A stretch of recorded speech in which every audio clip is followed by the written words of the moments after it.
இவர் 1 வருஷம் நம்ம வந்தது வந்து கனடால போய் செட்டில் இருக்கா வந்திருக்கோம்.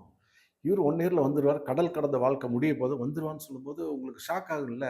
எஸ். நான் அக்காட்ட சொல்றேன், "சரி போய் போ அப்புறம் பார்த்துக்கலாம். நான் அம்மாட்ட பேசிக்கிறேன்." உண்மையிலேயே 1 இயர்ல வந்துட்டேன். ம். இதுவரைக்கும் ஏன் திரும்பி வந்தேன்னு ரீசன் உங்களுக்கு தெரியாது. பிரமாதமான ஜாப்ல இருந்தேன்.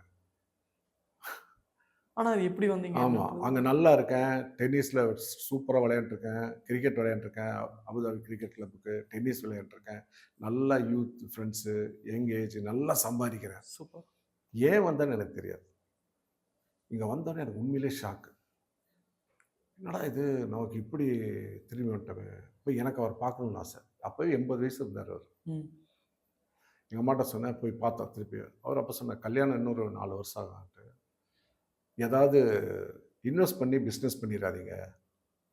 என்னடா வம்பா போச்சு. அப்ப ஏதாவது பிசினஸ் ஆகும். வந்தோனே ஃபினான்ஸ் கம்பெனி ஏதாவது ஃப்ரெண்ட்ஸோட பண்ணணும். சேர்ந்து ஆரம்பிச்சிருக்கேன். ஆ, சின்னதா ஆ. Finance company. ஒரு புரொடக்ஷன் பிளான் பண்றோம்.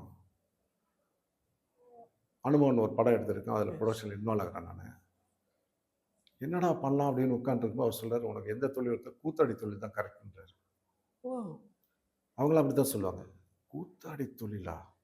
இத போன தடவ அப்பவே சொல்லியிருந்தா நான் போய் ரகுவரன், ஆர் அதாவது உதயகுமார், அந்த டீம் நித்யா செட் ஆனந்தன் ஆயிருக்கும்ல. இவங்கள அவங்களோட சேர்ந்து படிச்சு அதுதான் ஆசைப்பட்டேன். இத்தனையும் டிஎம்டி அப்ளை பண்ணி அப்ப கிடையவே கிடைக்காது. இப்பதானே விஸ்காம்னு பல ஆமா, காலேஜ். ஆமா. ஒரே ஒண்ணு தான். அது 10 சீட் தான். ஆ.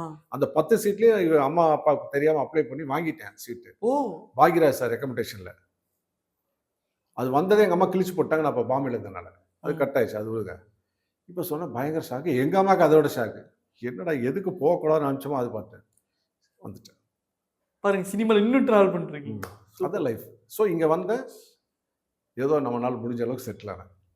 கண்டிப்பா. இதுதான். ஸோ கடவுள் நம்பிக்கை எனக்கு ரொம்ப அதிகம். அதே மாரி திடீர்னு ஒரு கோயில் யோசனை பண்ணி முருகன் கோயில் எங்கேயாவது கிளம்பி போயிட்டு வந்துருவோம். Okay, okay. ஆமா.